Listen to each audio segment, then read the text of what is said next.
بسم الله الرحمن الرحيم اقرأ باسم ربك الذي خلق خلق الإنسان من علق اقرأ وربك الأكرم الذي علم بالقلم علم الإنسان ما لم يعلم كلا إن الإنسان ليطغى أن رآه استغنى إن إلى ربك الرجعى أرأيت الذي ينهى عبدا إذا صلى أرأيت إن كان على الهدى أو أمر بالتقوى أرأيت إن كذب وتولى ألم يعلم بأن الله يرى كلا لئن لم ينته لنسفعا بالناصية ناصية كاذبة خاطئة فليدع ناديه سندع الزبانية كلا لا تطعه واسجد واقترب. اللہ کا نام لے کر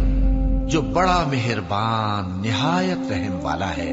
اے نبی صلی اللہ علیہ وآلہ وسلم اپنے پروردگار کا نام لے کر پڑھو جس نے تمام کائنات کو پیدا کیا، جس نے انسان کو خون کی پھٹکی سے بنایا. پڑھو اور تمہارا پروردگار بڑا کریم ہے جس نے قلم کے ذریعے سے علم سکھایا اور انسان کو وہ باتیں سکھائیں جن کا اس کو علم نہ تھا، مگر انسان سرکش ہو جاتا ہے اس بنا پر کہ وہ اپنے آپ کو بے نیاز سمجھتا ہے. کچھ شک نہیں کہ سب کو تمہارے پروردگار ہی کی طرف لوٹ کر جانا ہے.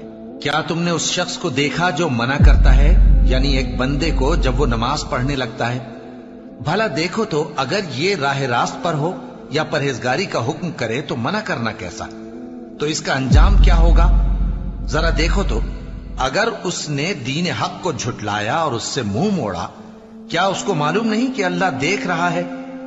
دیکھو اگر وہ باز نہ آئے گا تو ہم اس کی پیشانی کے بال پکڑ کر گھسیٹیں گے، یعنی اس جھوٹے خطاکار کی پیشانی کے بال. تو وہ اپنے یاران مجلس کو بلا لے، ہم بھی دوزخ کے فرشتوں کو بلائیں گے. دیکھو اس کا کہا نہ ماننا اور سجدہ کرنا اور اللہ کا قرب حاصل کرتے رہنا.